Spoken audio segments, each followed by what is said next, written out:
나이다. 아멘. 성전 건축, 건고 이런 주제입니다. 말하자면은 성전 건축에 대한 다윗의 마지막 유언과 건고라 이렇게도 해도 되겠죠. 다윗은 참 믿음의 사람이고 은혜의 사람입니다. 또 말씀에 순종하는 사람이었습니다. 이 성경에 보면 가장 많은 얘기가 아마도 다윗 이야기가 아닌가 싶어집니다. 특히 시편 150편 중에 75편이 다윗의 시가 아니겠습니까? 이 다윗의 시 속에는 많은 역사가 담겨져 있습니다. 참 수많은 어려움도 겪었고 많은 환난도 겪었고 또 왕이 돼서도 수많은 전쟁을 치렀기 때문에 어쩌면은 다윗만큼 파란만장한 삶을 살다가 간 사람도 많지 않을 것입니다.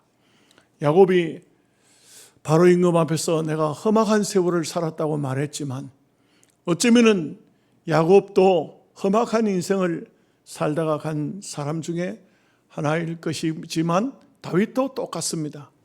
이 다윗의 모습을 보면은 우리가 성경을 보면 사무엘 상하서에 열왕기 상하서에 또 역대 상하서에 가장 많은 부분을 차지하고 있는 사람이 바로 다윗입니다. 그 이스라엘 역사에 있어서 다윗은 대단한 인물이기도 하고 또 많은 참 역사가들이 다윗의 모습을 본받고자 하기도 하고 또 보면은 예수님도 이 다윗의 계통에서 태어나셨기 때문에 예수님도 유다 지파의 사람이기도 하죠.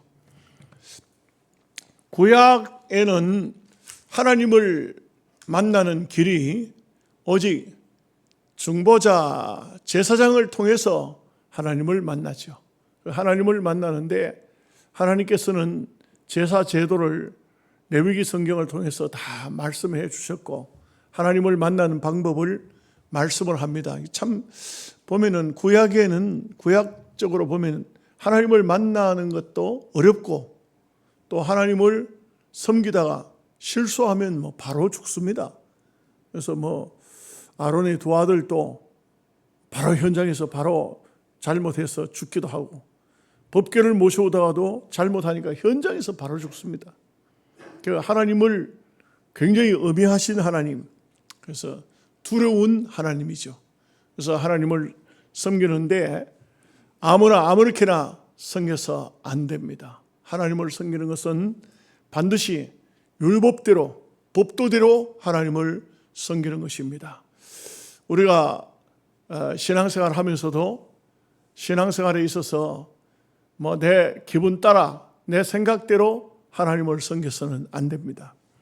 우리는 하나님 말씀이 가라 하면 가고 말씀이 서라 하면 서야 합니다. 그래서 말씀을 순종해서 살지 않으면 올바른 삶이 안 됩니다. 제가 새벽 기도 시간에도 잠깐 말씀드렸지만 주로 이제 선교사들은 보면은 이제 어떤 경우가 있냐면은 복음을 전하고 이렇게 복음을 받아들이는 사람이 원주민들이 예수님을 믿겠다고 하면은 예수님을 믿는 것을 현장에서 확실히 가르치고는 바로 세례를 줘버립니다.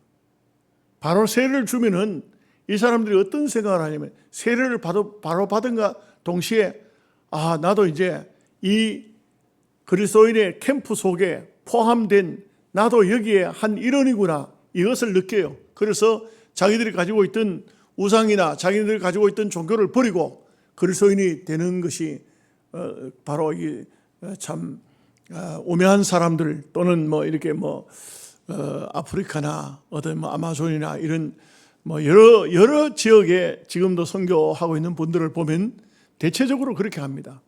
근데 이제 그 선교사들이 한국의 기존 교회 이렇게 특별히 우리 합동측 같은 보수적인 교회를 보면은 이해가 잘 안 되죠. 이해가 잘 안 되니까 자꾸 엉뚱한 말들을 합니다. 굳이 세례를 받아야 성찬식을 할 수가 있느냐? 그 뭐 교인이면 그냥 교인이지 꼭 세례 받은 사람을 공동회에서 세례교인의 행사를 할 수 있고 그렇게 할 수 있느냐? 그냥 뭐 예수 믿는다 하면은 바로 은혜를 베풀지 뭐 그렇게 꼭 법대로 해야 되느냐?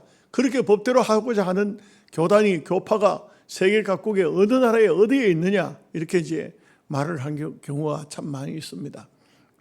그런데 제도라는 것은 그렇지 않습니다. 여러분, 동네에 사람들이 한 25, 35 살 때는 신호등이 필요가 없어요. 거기는 뭐 경찰도 필요가 없습니다. 자기네들끼리 좋은 대로 의논해가지고 해요. 뭐 우측 통행, 좌측 통행 이런 게 필요가 없어요. 뭐 차 몰고 가다가도 앞에 뭐가 무슨 문제가 있으면 멈추기도 하고 또 뭐 이렇게 문제가 있으면 앞에 거를 해결하고 차를 몰고 갈 수도 있는 그런 것이 바로 뭐 참 사람들이 얼마 살지 않을 때 동네에 어떤 법제화가 되어 있지 않을 때겠죠. 그러나 막 동네가 커지고 사람이 많이 살고 또 모든 법이 정해졌으면 그 다음에는 그 법대로 살아야 되는 겁니다. 그 법을 안 지키면 안 돼요. 지금은 여러분 차 몰고 가다 빨간불인데 그냥 지나가다가는 잘못하면 교통사고를 내면 큰 책임을 져요. 그런 사람은 뭐 처음에는 훈방 조치할지 모르지만 생명을 만약에 앗아갔다든지 어떤 큰 문제가 생기면 갖다 격리시켜 본다고요. 이와 같이 오늘날은 그 선교사들 같은 경우하고는 이런 제도가 되어 있는 이런 데는 다르죠. 우리 장로교라는 이 거대 교단에 여기 제도를 정해놓지 않으면요, 이거는 뭐 안 되는 것이죠. 그래서 어떤 제도가 있습니까? 법적으로 말하면 학습을 받고 6개월 지난 다음에 세례를 받고 세례를 받은 사람만이 그가 철저하게 검증을 해서 그 다음에 이렇게 성찬식에 참여도 시키고 공동회에도 나올 수 있고 또 피선거권도 가지고 선거권도 가지고 이렇게 이제 할 수가 있는 것이 하나의 제도입니다. 법입니다. 이런 것을 벗어나서는 안 되는 것이죠. 이와 같이 참 보면은 성경을 보면은 많은 제도도 있고 많은 것들이 있지만 특별히 성경은 이스라엘 백성들이 구약은 한 교회입니다. 이스라엘이라는 구약 교회 한 교회입니다. 이런 교회에 법이 정해져 있지 않고 제도가 정해져 있지 않으면은 자기 기분대로 하나님을 섬긴다. 그러면 어떻게 되겠습니까? 안 되죠. 그래서 제사 제도도 아주 뭐 번제, 소제, 속건제, 속제제, 하목제 이렇게 해가지고 다 제사하는 방법이 각기 다르고 그 제사를 하나 지내는데도 많은 제사장이 그게 필요해요. 제사를 지내는 원 제사장 한 사람이 있는 것뿐만 아니고 양을 잡는 사람도 있고 양 잡고 나면 나머지 남는 것을 치우는 사람도 있고 그걸 또 번제를 하면 불에 태우는 제사장도 있고 뭐 이런 것들이 다 각기 자기 사명들이 다 있어요. 혼자서 어떤 제사 한 사람이 어떤 제사를 맡아가지고 다 하는 게 아니에요. 그러기 때문에 자기에게 주어져 있는 일을 어떻게 해야 되냐? 사명감을 가지고 철두철미하게 하지 않으면 하나님께서 징계를 해버려요. 죽여버려요. 그렇게 하는 이유가 뭐냐? 하나님께서 징계를 함으로써 모든 사람에게 교훈이 되는 거예요. 우리 노예도 보면요, 임직식을 하는데 이게 뭐 목사님들이 가만 보니까 자기 기분대로 하는 거예요. 자기 기분대로. 우리 교회, 우리 총회에서 예식서를 발간합니다. 그러면 그 예식서대로 해야 돼요. 그런데 어느 날부터인가 예식서에도 없는 것들이 교회 안에 많이 등장합니다. 많이 등장해가지고 막 이 임직식 하는데 꽃다발이 왔다 갔다 하고 무슨 감사패, 공로패 해주고 그리고 또 축사가 들어오고 이러니까 총회에서도 이거 감당이 안 되니까 그걸 예식서에 그 다음에 또 축사나 또 무슨 뭐 격려사나 이런 걸 넣어줘요. 또 총회에서도. 왜? 안 넣어주면 그 교회를 전부 다 교회들마다 그렇게 하니까 안 넣어주면 교회들이 불편하거든. 그래서 예식서 속에 넣어준다고 해요. 그런데 이제서는 또 목사님들을 보면 또 자기 기분대로도 다 합니다. 명예건사를 하도 세우니까 총회에서 명예건사를 해줬거든요. 그러니까 명예건사에게 또 건면도 하고 또 이렇게 합니다. 그래서 제가 노회를 섬기면서 30한 4, 5년 정도 되는데 처음부터 왜 목사님들이 임직식을 하면은 교회에서 예식을 하면 법을 안 지킵니까?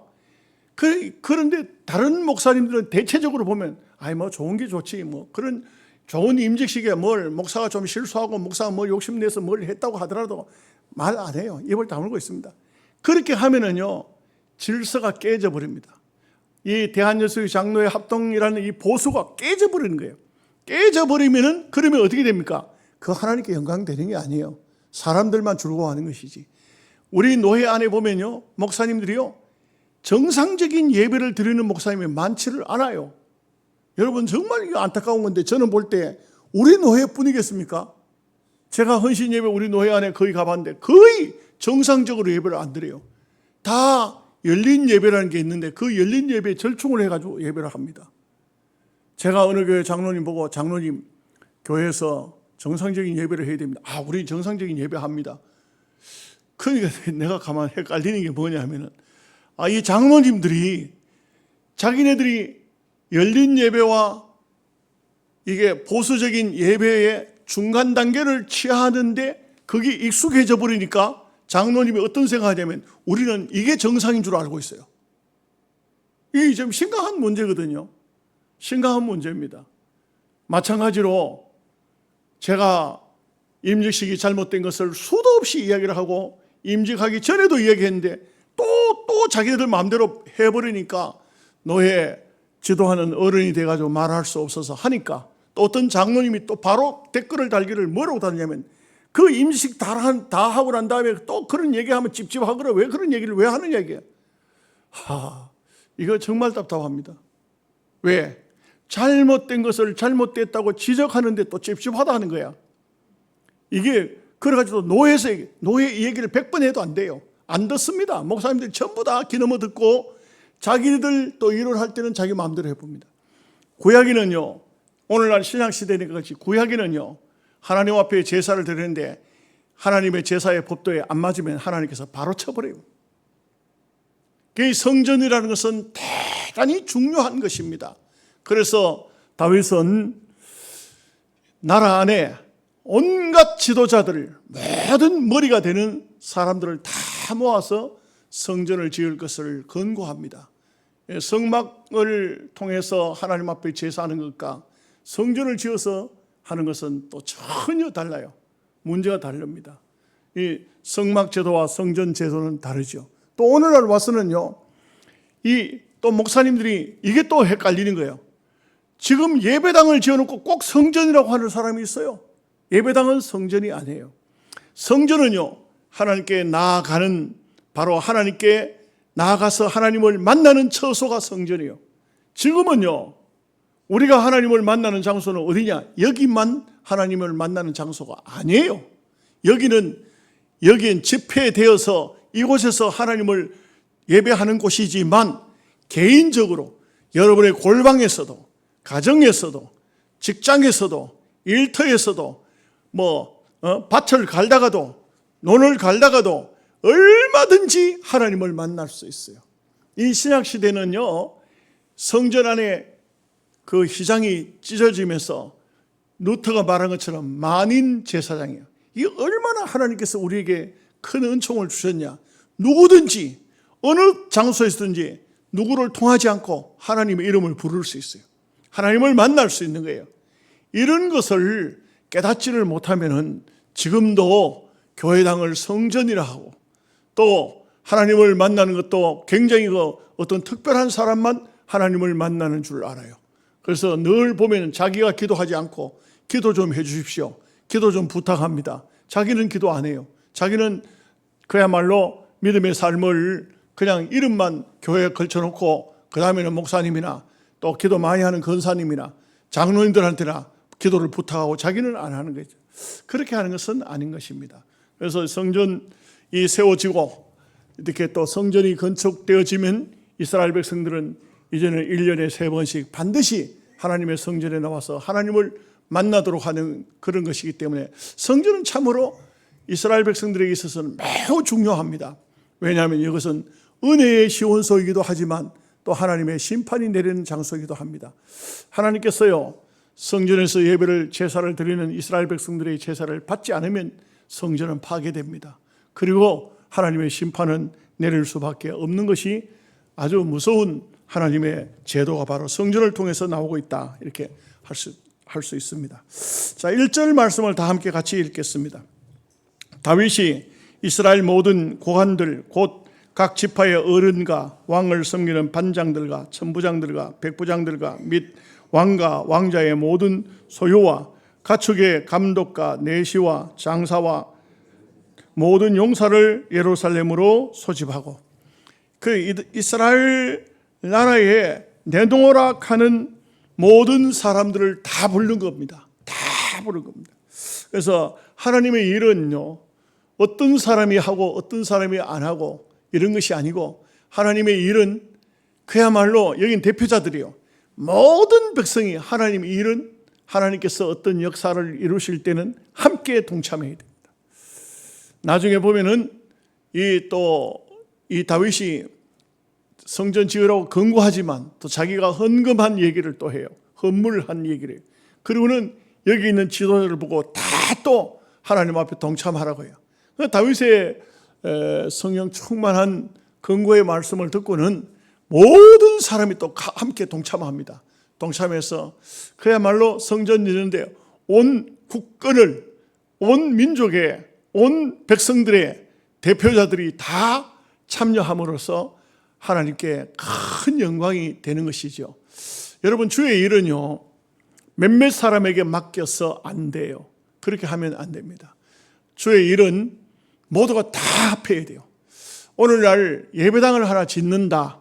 예배당을 지으면, 그러면 온 교인들이 물질이 없으면 없는 대로, 있으면 있는 대로 최선을 다해서 다 참여해야 돼요. 가난한 사람은 가난한 사람이라 할지라도, 엽전 두 입을 내리는 한이 있어도 다 참여해야 돼요. 그렇지 않으면 온 백성들이 하나님께 받을 은혜를 올바르게 받을 수가 없어요. 우리 노회요, 많은 교회들마다, 이 지상교회는 문제가 있는 교회들도 많지만 저 후포에 어느 교회는 권사님 한 분이 돈을 혼자 내가지고 예배당을 다 지었어요. 그 교인들 보고 그렇게 그 권사님이 그렇게 하니까 또 목사님도 그랬어요. 건축 헌금 할 필요 없습니다. 여러분 돈 한 푼도 안 내야 됩니다. 여러분들은 교회만 열심히 나오면 됩니다. 그 당시에 예배당을 지을 때 교인이 100명쯤 됐어요. 그 예배당을 그 권사님이 돈을 혼자서 몽땅 내가지고 예배당을 잘 지었어요. 아주 바닷가의 시골에 아주 예배당을 근사하게 잘 지었어요. 그런데 이제 문제는 예배당을 다 짓고 난 다음에 목사님하고 권사님하고 싸움이 났어요. 목사님하고 권사님하고 싸움이 났어요. 그러니까 그 목사님이 화가 머리끝까지 났어요. 그래가지고는 아예 그 교회를 떠날 때에 아주 교인들을 힘들게 했어요. 그래가지고는 그 목사님 떠났어. 새로운 목사님 왔어요. 새로운 목사님 왔는데 얼마 안 지나서 그 권사님하고 또 싸움이 났어. 또 싸움이 나니까, 그러니까 우리 노회 입장에서 볼 때에 권사님이 잘못된 거야. 그 권사님은요, 아니 무슨 헌신 예배를 하든지 뭘 하든지 하면 자기가 기도해야 돼. 장로님 있어도 장로님 필요 없어요. 장로님 노봇대요. 자기가 기도해야 돼. 장로님 건축 헌금 하는데 하나도 안 했어. 그러니까 자기가 해야 돼. 자기가 주인이야. 이 교회를 자기가 주인이 돼 있어. 하나님 주인이 아니에요. 이분이 주인이에요. 이분이 말이 곧 법이에요. 그 교회 안에서. 그러다 보니까 목사님이, 두 번째 목사님도 그 권사님하고 싸워서 또 떠나요. 그리고 그 다음에 그 권사님에 대해서 노회가 건면을 했어요. 그랬더니 노회를 탈퇴한다 그래요. 이 경한 노회는 나는 경한 노회를 떠나겠다 해서 탈퇴한다 그랬어요. 탈퇴한 데가 또 그 권사님을 붙잡고 그러지 말라고 했는데 결코 탈퇴했어요. 결코 탈퇴하고 다른 데서 다른 교단에 있는 목사를 데려왔어요. 이 데려왔는데 탈퇴를 2번 연속을 했어요. 2번 연속해서 다른 교단에 있는 목사가 왔어요. 다른 교단에 있는 목사가 왔는데 이 목사가요, 기가 막힌 사람이 왔어요. 너무너무 기가 막힌 사람이 왔어요. 이 사람이요, 오자마자 문제를 일으키기 시작하는데, 이분은요, 어느 교단에서 왔는지는 모르지만 그 작은 호포 도시에 담배 빼물고 다니는 거예요, 목사가. 담배 빼물고 다니는. 이게 뭐 저녁에 되면 또 술도 먹고. 이러니까 그 교회가, 교인들이 어떻게 되겠어요? 나중에는요, 교인들이 다 흩어져 버리고 한 열 몇 명밖에 안 남았어요. 너무너무 기가 막혀. 그래가지고는, 그래 되니까 이분하고는 싸울 수도 없어. 이분이 카자흐스탄에서 넉비 국가대표 감독을 했다 그래요. 아주 어깨가 딱 벌어지고, 그러고 하는 말이 그래요. 누구든지 와라. 내 손에 걸리면은 모가지를 비틀어 버린다. 이러니까 뭐 아무도 그 사람을 상대할 사람이 없어요. 전부 다 육신적으로 겁이 나도, 아니 어떤 목사가 갔다가 모가지 비틀어 놓으면 그 목회를 왜 하겠어요? 그러니 이분들이요, 그 권사가 또 우리 집을 또 찾아왔어. 여기 사택 있을 때 여기 마당에 와서 가지고 3시간을 나를 만나자고 서 있어요. 나는 저 2층에 있으면서 안 내려왔어요. 나를 만나자고 서 있는데 나 안 내려왔어요. 왜? 이분을 만나가지고는 될 일이 아니야. 그래서 3시간을 나를 만나려고 마당에 섰다가 못 만나니까 돌아갔어요. 돌아가가지고 어디 다른 교단이 또 들어갔어요. 결국은 그 아주 뭐 말썽 부리는 형편없는 그 목사에게 돈을 몇 천만 원을 줘서 그 목사가 나갔어요. 그 다음에 처음에 교회를 개척할 때 싸워서 대구로 갔던 그 목사를 또 새로 데려왔어.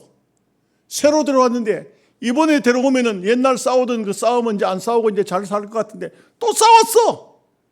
또 싸워가지고 난리가 난 거예요. 그러니까 왜 그러냐? 그 권사가 하나님이 주인이 아니고 그 권사가 교회 주인이니까 견뎌낼 수가 없어요.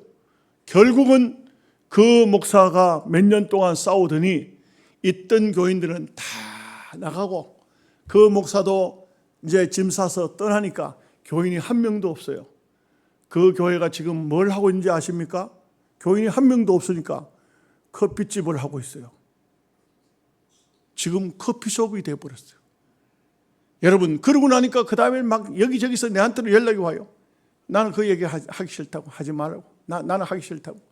여러분, 하나님의 나라는 모든 사람이 함께 동참하고 적은 헌금을 해서라도 같이 하고 힘을 같이 합하고 같이 해야지, 어떤 사람에게만 맡겨서 그 사람이 총 교회를 다 책임진다. 반드시 그 사람은요, 어떤 자기 욕심을 드러내요. 자기 욕심을 드러내면 하나님의 영광은 다 사라지고 결국은 사람이 주인이 되어버리고 마는 것입니다. 이것이 바로 하나님께서 오늘 다윗을 통하여서 이스라엘의 모든 지도자를 전부 다 모아가지고 이 사람들에게 다윗이 다 설명하고, 나중에 보면 이 사람들이 다 자기 집에 있는 금은 보화 할 것 없이 모든 보석이고 뭐 있는 대로 다 하나님 앞에 드려요. 이게 뭡니까? 다 동참해가지고 결국은 하나님의 귀한 역사를 함께 이루어 나간다는 것을 볼 수가 있습니다. 2절 말씀 다 함께 보겠습니다. 예, 다윗 왕이 일어서서 이르되 나의 형제들, 나의 백성들아, 내 말을 들으라. 나는 여호와의 언약궤 곧 하나님의 발판을 봉헌할 성전을 건축할 마음이 있어서 건축할 재료를 준비하였으나, 그 다윗은 보면은요, 다윗이 이제 이 다음 뒤에 부분에 보면은 자기가 건축을 위해서 준비해 놓은 물질을 내놓는 것을 보면 어마어마해요. 어마어마합니다. 어마어마합니다.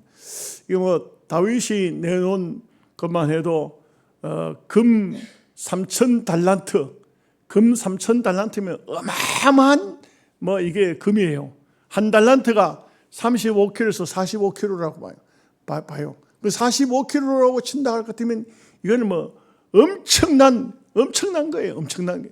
이런, 물론 뭐 당시에는 절대 주권 사회고 왕의 절대 주권 아닙니까? 그런 때이기 때문에 전쟁이 일어났고 각 나라에서 다윗은 수도 없는 전쟁을 치르고 이겼기 때문에 거기서 금은 보화는 다 가져오면은 상당한 부분은 왕에게 바쳤겠죠. 그리고 이제 장군들에게 또는 그 전쟁에 아주 그 뭐 공로자에게 나눠줬겠죠. 근데 이 다윗은 모든 물질을 자기가 가지고 있던 것을 아낌없이 다 내놨어요. 물론 다윗도 이때 보면 열왕기상 2장을 보면 이 성전 지을 이때쯤이 나이가 많았어요. 나이가 많아서 다윗의 신하들이 보면 다윗의 몸이 차가워진 것을 알고 몸이 식어져 가는 것을 알고 아주 젊은 여자를 품에다 넣어주고 이렇게 했던 그런 얘기가 성경에 보면 나와요. 이럴 정도로 다윗이 나이가 많은 때이지만 그러나 다윗은 오직 한 가지 성전 짓겠다는 이 일념. 그런데 하나님은 허락지 않았죠. 3절 말씀 같이 봅니다. 하나님이 내게 이르시되 너는 전쟁을 많이 한 사람이라 피를 많이 흘렸으니 내 이름을 위하여 성전을 건축하지 못하리라 하셨느니라. 여러분, 이 사실 앞에도 말씀을 드렸지만 다윗은요 성전을 짓지 못한 이유가 여기는 딱 이 다윗은 자기 얘기만 하고 있잖아요. 다윗이 자기 얘기해요. 내가 피를 많이 흘린 사람이니까 하나님의 거룩한 성전을 짓는데 내 손으로 짓는 것을 하나님이 허락지 않으셨다 이렇게 말했지만 이거는 아주 소극적인 말이에요. 그런데 좀 더 긍정적인 모습에서 적극적인 모습에서 보면 하나님께서 일찍이 아브라함을 불러서 갈대아 우르 땅에서 불러 가나안 땅 깊숙이 헤브론 지역에 세워놓고 아브라함아 예 하나님 동서남북을 바라봐라. 동서남북을 전부 다 바라보니까 네 눈으로 본 그 땅은 내가 너와 너의 후손에게 주겠다. 이렇게 약속을 한 거예요. 내가 너와 네 후손에게 주겠다. 그 아브라함이 전부 온 동서남북을 바라봤는데 하나님께서 그렇게 말씀하셨거든요. 그런데 세월이 흐릅니다. 아브라함은 죽었습니다. 이삭, 야곱, 요셉 다 죽었습니다. 출애굽했습니다. 그리고 가나안 땅에 모세가 출애굽시켰지만 여호수아를 통해 들어갔으나 그 땅을 차지하지 못했어요. 사사시대를 지내고 그 다음에 이제 왕정시대가 왔습니다. 사울 임금도 땅을 못 차지했어요. 그런데 다윗 시대에 와서는 다윗은요 제일 먼저 한 말이 여호수아도 차지하지 못한 헤브론 땅을 향해서 그 땅을 누구든지 그 헤브론 땅을 차지하는 사람에게 내가 이스라엘의 군대 장관을 삼겠다. 그러니까요 요압이 자기 병사들을 이끌고 올라가서 헤브론의 그 강력한 그 아낙 자손들 아주 거장들 옛날 정탐꾼들이 볼 때 그 사람들은 거인이고 우리는 메뚜기 같다고 했는데 그 사람들을 때려 부수고 까부수고 드디어 헤브론 땅을 차지하더라 이 말이에요. 다윗이 그렇게 하고 난 다음에 그뿐만 아니고 아브라함이 동서남북을 바라봤던 그 땅들을 다 전쟁을 해서 하나님이 주셨다 이게 하나님 주신 걸 하나도 놓치지 말자. 그래가지고 막 얼마나 그 다윗이 열심히 그 하나님 주신 그 땅을 차지했는지 나중에 보면 다윗이 다 차지했어요. 모든 그 당시 그 주변에 있는 모든 나라들 모든 사람들이 이 다윗 임금 앞에 조공을 바치고 또 복석이 되고 수많은 임금들이 있고 수많은 왕들이 있었지만 이 사람들이 다 그냥 다윗 앞에 무릎을 꿇는 하나님께서 주신 것을 아브라함에게 주신 것을 다윗 때 갔어야 다 이룬 겁니다. 다 받아들인 거예요. 하나님께서 우리에게 어떤 은혜를 주셨든지 복을 주셨든지 우리가 이것을 참 하나님 주신 줄 알면 차지할 줄 안다는 것은 믿음이 없이는 절대 안 됩니다. 믿음이 있기 때문에 이 다윗은 다 차지한 거예요. 그런데 다윗은 그 얘기는 일체 안 해요. 그거는 하나님께서 주신 사명이고 또 성전을 짓는 데는 네 손에 피가 많이 묻었지 않냐. 하나님의 거룩한 성전을 짓는데 피를 묻어서는 안 된다. 여러분 오늘 우리가 참 어찌 보면은 저도 그런 생각을 많이 해봐요. 정말 저도 목회자가 될 때는 잘 몰랐어요. 목회자가 돼서 목회를 하면서 느끼는 것은 나도 만약의 경우에 정말 부모 잘 만났더라면 정상적으로 공부하고 정상적으로 학교를 다니고 정말 죄 짓지 않고 우리가 예수 잘 믿는 부모님 밑에서 소위 모태신앙을 가졌다면 한 번도 세상 길로 가지 않고 나쁜 짓도 하지 않고 정말 깨끗하게 살다가 목회자가 됐으면 얼마나 좋았을까 그런 생각을 해봐요. 그것은 왜 그러냐면 이 다윗의 이런 모습을 보면 우리도 그런 마음을 가져야 돼요. 여러분 지금도 좀 연세 좀 드신 분들 잘 들어봐요. 지금부터라도 여러분이 하나님 앞에 설 때에 깨끗하게 설 수 있도록 절대적으로 엉뚱한 짓 하지 마이소. 엉뚱한 짓 하지 말고 나쁜 마음 먹지 말고 속이지 말고 진실되고 정직하고 깨끗한 삶을 살고 주님 앞에 서야 돼요. 우리가 다른 거 아무 필요 없어요. 뭐 돈 벌어가 열심히 벌어가 자식들을 물려줘봤자 소용없어요. 그냥 가만 놔둬도 잘 살아요. 오히려 안 물려주면 더 잘 살아. 돈 줘놓으면 그 돈 가지고 자식들 싸워요. 여러분 있는 거요. 다 하나님 앞에 다 바쳐버려요. 내 죽은 다음에 모든 거 다 하나님 가져가십시오 하고 교회에다 바쳐버려요. 유언해놓고 그렇게 해가지고 변호사 공중에 놔버려요. 대답은 아무도 안 하네. 그래도 자식 줘야 돼요? 근데요 아무 소용없어요. 하나님 앞에 갈 때 정말 내가 하나님 앞에 섰을 때 하나님께서 나를 보고 뭐라고 하실까? 참 이게 제일 중요합니다. 여러분 지금까지 살아온 게 이게 별로 중요하지 않아요. 말씀을 깨닫는 때부터 믿음으로 사는 게 중요해요. 예? 이미 지난날 지었던 모든 죄는 주님의 보혈로 다 덮었어요. 그거 안 덮어주면요 우리 천당 못 들어가요. 부끄러워서 못 들어가요. 그러나 우리가 말씀을 깨닫고 이제 믿음으로 살고자 하면 정말 지난날 나의 모든 실수, 내 잘못, 이제 다시는 그런 죄를 반복하지 말고 진실되게 살고 정직하게 살고 깨끗하게 살고 하나님 앞에 들어가서 설 수 있도록 그렇게 해야 될 줄로 믿습니다. 아멘. 4절 말씀을 같이 읽겠습니다. 그러나 이스라엘 하나님 여호와께서 전에 나를 내 부친의 온 집에서 택하여 영원히 이스라엘 왕이 되게 하셨나니 곧 하나님이 유다 지파를 택하사 머리를 삼으시고 유다의 가문에서 내 부친의 집을 택하시고 내 부친의 아들들 중에서 나를 기뻐하사 온 이스라엘의 왕을 삼으셨느니라. 여러분 우리가 이 신앙생활을 하면서 중요한 것은 하나님께서 내게 베풀어 주신 지난날의 은혜, 이걸 잊지 않는 것이 굉장히 중요합니다. 묘하게도 사람은 은혜는 잘 잊어버려요. 그리고 섭섭한 거는 절대 안 잊어버려요. 기억을 합니다. 꼭 머릿속에 보면 언제 몇 월 며칠 날 그때 내가 그 사람한테 얼마나 고통당했다고 그거 안 잊어버립니다. 그거는 잊어버려야 돼요. 그거는 잊어버리고 하나님께서 주신 은혜는 잊어버릴만 하면 다시 한번 또 생각하고 또 생각하고 좋은 일이 있으면요 그걸 기념일로 정해놔요. 하나님께서 내게 이렇게 은혜를 주셨는지 그걸 잊어버리면 안 돼요. 5절 말씀 같이 보겠습니다. 여호와께서 내게 여러 아들을 주시고 그 모든 아들 중에서 내 아들 솔로몬을 택하사 여호와의 나라 왕위에 앉혀 이스라엘을 다스리게 하려 하실세. 6절까지 봅니다. 내게 이르시기를 내 아들 솔로몬 그가 내 성전을 건축하고 내 여러 뜰을 만들리니 이는 내가 그를 택하여 내 아들로 삼고 나는 그의 아버지가 될 것임이라. 여러분 참 보면 이 다윗이 대단한 것이 다윗이 보면요 오늘 말씀에는 안 나오지만 다음에 말씀을 보면은 성전을 짓는 것을 하나님께서 영감으로 주셔가지고 그걸 다 일일이 설계도를 그려요. 다윗이. 그렇게 참 다윗은 어째 보면은 그것도 은사지요. 은사 아니겠습니까? 정말 그 하나님께서 어떤 성령의 영감을 주셨다 해도 능력이 되니까 그 모든 것을 다 성전을 본관은 어떻게 짓고 다락은 어떻게 짓고 또 그다음에 뭐 제사장들이 쉬는 장소는 어떻게 하고 곡간을 어떻게 만들고 법궤를 어떻게 만들고 무슨 이런 것을요 다 보면 다음번에 보면 설계도를 다 내놔요.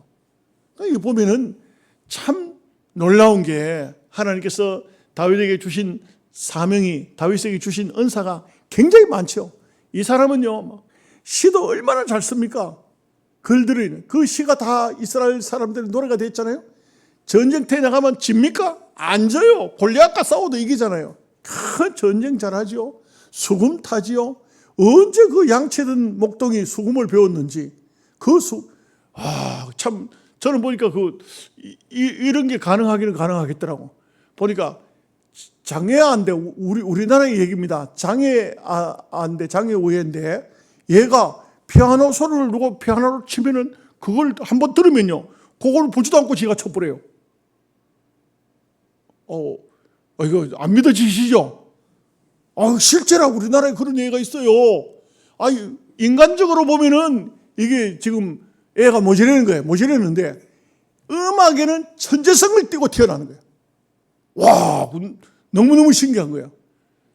누가 피아노를 아무리 어려운 곡을 쳐도요 지가 앉아가지고 따라 쳐버려요. 이게 가능하지 않아. 절대 여러분 죽었다 깨어나도 여러분은 안 됩니다. 저도 안 되고. 그런데 걔는 되는 거야. 그런데 다윗을 보십시오. 희한하게. 어떻게 글을 쓰면은 전부 다 주옥 같은 글이 나오고, 그 다음에 싸우러 나가면 창도 칼도 없이 물맷돌 5개 매도 골리앗을 무너뜨리고, 골리앗이 무슨 이봉걸이나 됩니까?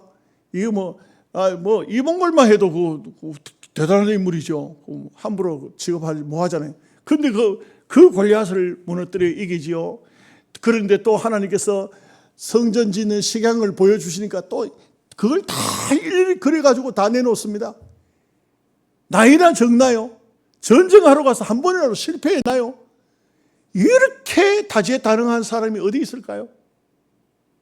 여러분, 사람이요, 특별하지 않으면 다재다능한 사람들이 들어있는데, 다재다능한 사람은요, 이런 말이에요. 에디슨이 말한 것처럼 영감은 1%밖에 안 되고 99% 노력이라고 그래요.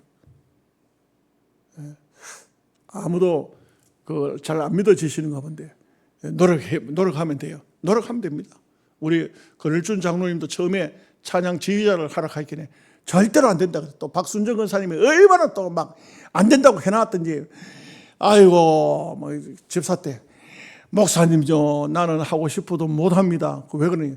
우리 박순정 집사가 못하게 합니다. 내가 하다 맞아 죽게 생겼습니다. 안 되겠습니다. 못하겠다. 하라고. 배워서 하면 된다고. 요즘에 보니까 프로급이라. 안 그런가요? 내만 그렇게 보이나요? 참, 노력하면 되는 거예요, 노력하면. 정말 설교할 맛 안 나네. 꿀 잡수고 오셨어? 엿 먹고 엿 잡수고 오셨나? 아멘을 하네. 참, 우리가 하나님 앞에 하나님께서 내게 어떤 것을 주셨든지 그 주신 사명을 참 기도하고 연구하고 그리고 다듬고 또 노력하고 성취하는 거예요. 다윗을 보면 알 수가 있어요. 물론 좀 다윗은 우리보다 좀 뛰어난 사람이겠죠. 그러나 다윗은 이렇게 아름다운 일들을 할 수 있었던 것은 하나님께서 함께 해주셨고 자기의 노력도 노력이라고 볼 수가 있습니다. 7절 말씀 보겠습니다. 그가 만일 나의 계명과 법도를 힘써 준행하기를 오늘과 같이 하면 내가 그의 나를 영원히 경고하게 하리라 하셨느니라. 참 중요한 것은 하나님의 말씀, 법도 이걸 준행해야 돼요. 따라야 돼요. 여러분, 우리는요 육신적으로 좀 피곤하면 피곤하다고 또 감기 걸렸다 무슨 몸이 또 좀 안 좋다 그러면 전부들 자기 게으름을 피워요. 아이고 오늘은 좀 몸이 피곤한데 오늘 수요일날 눈도 오고 이거 비도 오고 하니까 많이 줄었잖아요. 상당히 많이 줄었어요. 지금 집에서 이거 핸드폰으로 듣고 있을 거야. 정신 차리라고. 정신 차리라고. 여러분 말고 그 핸드폰 들다 보고 있는 사람들. 예? 우리가 그렇게 게으름 피우면 안 돼요. 여러분 힘을 내면 힘이 납니다. 이제 아멘 하시는 거예요. 예, 힘 내면 힘 나와요. 삼손도요 머리 깎였지만 마지막 순간에 하나님 힘을 달라고 기도했더니 하나님께서 힘을 주셨다고요. 그 성경에 보면 그렇게 나와 있어요. 자, 8절 말씀 보겠습니다. 이제 너희는 온 이스라엘 곧 여호와의 회중이 보는 데에서와 우리 하나님이 들으시는 데에서 너희 하나님 여호와의 모든 계명을 구하여 지키기로 하라. 그래야 하면 너희가 이 아름다운 땅을 누리고 너희 후손에게 끼쳐 영원한 기업이 되게 하리라. 정말 다윗의 마음 그리고 솔로몬 때에 바돈을 넘겨주면서 이 지도자들에게 이 부탁대로만 했다면 어떻게 성전이 무너질 수 있겠어요? 어떻게 성전이 무너지고 어떻게 포로로 잡혀갈 수가 있겠어요? 우리가 이 땅 위에 사는 삶이 무너진다는 것은 다 죄 때문입니다.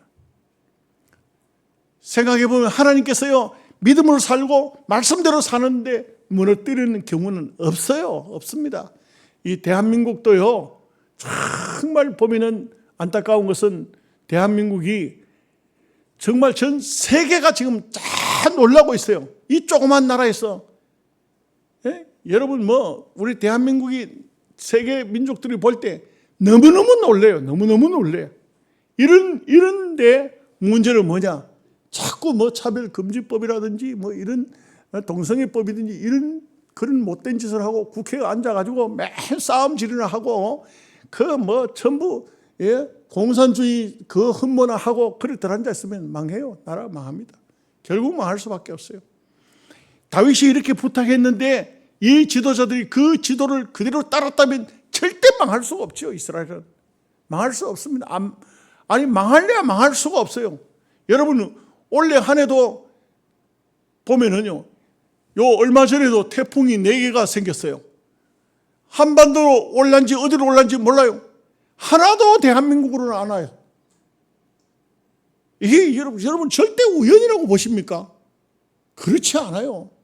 뭐 앞으로 장차 태풍도 오기는 오겠지만, 그러나 저는 볼 때에 이 수많은 태풍들이 무슨 뭐 문제가 일어나는 것들이 다 보면 일본으로 들어가고 중국으로 들어가고 대만으로 가고 필리핀으로 가고 오다가 말고 어떤 건 한반도 온다고 다 준비하라 하는데 이 제주도 앞바다 와서 싹 틀어가지고 일본으로 들어가 버려. 그거 희한하더라고. 어떤 거는 일본 들어가 일본 휩싸이 다 쓸고 저 대마도까지 올라가더니 그 태풍이 이북으로 들어가 버려. 이북으로. 와, 그거 희한하대. 요 대한민국만 남한 땅만 태풍이 하나요. 부산 사람들은 그 중국 사람이 좀 많이 살기 때문에 그걸로 태풍이 좀 들어왔다가 그 좀 해운대 좀 상당히 좀 피해를 입혔어요. 그 해운대 그 중국 사람이 많이 씁니다. 중국 사람들 그 집도요. 제일 좋은 해운대 제일 좋은 아파트가 중국 사람 지어놓은 거예요. 굉장히 비싸요. 부산에서 제일 비싼 금동으로 해가지고 만드는 그 해운대 그 사람 중국 사람들 쫓아내 버려야 되는데 그 사람들 때문에 그 태풍이 온 것 같아. 그처럼 알아요. 하나님께서 이렇게 대한민국을 사랑하시고 보호하시고 은혜를 주시는 것은 이것은 절대 그냥이 아니에요. 공짜가 아닙니다. 하나님 잘 섬기라는 거예요. 믿음으로 잘 살면은 하나님께서 이와 같이 우리 민족을 사랑하시고 지켜주신다는 것이죠. 9절 말씀 보겠습니다. 내 아들 솔로몬아, 너는 내 아버지의 하나님을 알고 온전한 마음과 기쁜 뜻으로 섬길지어다. 여호와께서는 모든 마음을 감찰하사 모든 의도를 아시나니 내가 만일 그를 찾으면 만날 것이요 만일 내가 그를 버리면 그가 너를 영원히 버리시리라. 이 솔로몬이 이 말씀을 좀 깊이 뼈속에 뼈를 새기듯이 새기될 건데 이 솔로몬도 보면은 마지막에 가서는 참 보면 안타깝죠. 정말 안타깝죠. 그러니까요, 부유하고 뭐 세상 물질을 많이 가지고 이래가지고 나중에 가면 그게 신앙의 독이 되기도 해요. 신앙이 독이 되는 사람 많아요. 여러분 절대 너무 부자로 살려고 생각하지 마십시오. 적당하게 하나님 이 땅 위에 살다가 죽는 날까지 그저 남에게 돈 끌어다니지 않고 남에게 신세 지지 않고 내가 좀 남을 도와가면서 또 가난한 사람, 어려운 사람 있으면 좀 내가 내 힘을 보태줄 수 있는 그 정도의 물질만 있으면 좋겠습니다. 이렇게 해야 돼요. 너무 부하고 너무 많은 것을 가지다 보니까 향락을 누리다 보니까 수많은 여자들을 데려오고 수많은 여자들이 와서 한번 물고 터지면은 그냥 걷잡을 수 없이 터지듯이 어떤 여자한테 우상을 섬기던 여자가 자기 뭐 하나 세우겠다 하니까 허락해 줬더니 그만에 본물 터지듯이 터져가지고 솔로몬 말년에 가서 보면 이스라엘 온 천지에 그냥 우상 덤벼게 돼버렸어. 우상 덤벼게 됐어. 완전히 그냥 하나님께서 얼마나 실망했는지 몰라요. 결국은 솔로몬의 아들 때 가서 나라가 두 쪽으로 쫙 갈라졌어요. 솔로몬 때는 안 갈라졌어요. 왜? 하나님께서 하신 말씀이 있어요. 내가 솔로몬 아비 내 사랑하는 참 믿음의 자녀 다윗에게 약속했던 것을 지키려고 솔로몬 때는 안 했어요. 솔로몬 아들 때 가서 나라가 갈라져 말았죠. 자, 이제 10절 말씀 보겠습니다. 그런즉 이제 너는 삼가할지어다. 여호와께서 너를 택하여 성전의 건물을 건축하게 하셨으니 힘써 행할지라 하니라. 다윗이 솔로몬에게 또 수많은 그 나라의 지도자들에게 이렇게 힘써서 너희들이 있는 힘을 다해서 성전을 지어야 될 것을 이렇게 말씀했습니다. 그래서 솔로몬의 근고는 솔로몬뿐만 아니고 오늘날 또 우리에게도 주는 근고입니다. 마지막 생이 다하는 날까지 최선을 다해서 힘써서 하나님을 섬기는 우리 모두가 되시기를 바랍니다. 아멘. 기도하겠습니다. 하나님 아버지 감사합니다. 오늘도 성전 건축 근고에 대한 말씀을 상고했습니다. 우리 모두가 다 이 말씀을 마음속에 잘 새겨 우리도 이 땅 위에 사는 동안에 참 영적인 성전 우리 예수 그리스도를 그 기준으로 삼고 믿음으로 잘 살아 주님 앞에 가는 그날까지 최선을 다할 수 있는 저희들 되게 하여 주옵소서. 예수님의 이름으로 기도하옵나이다.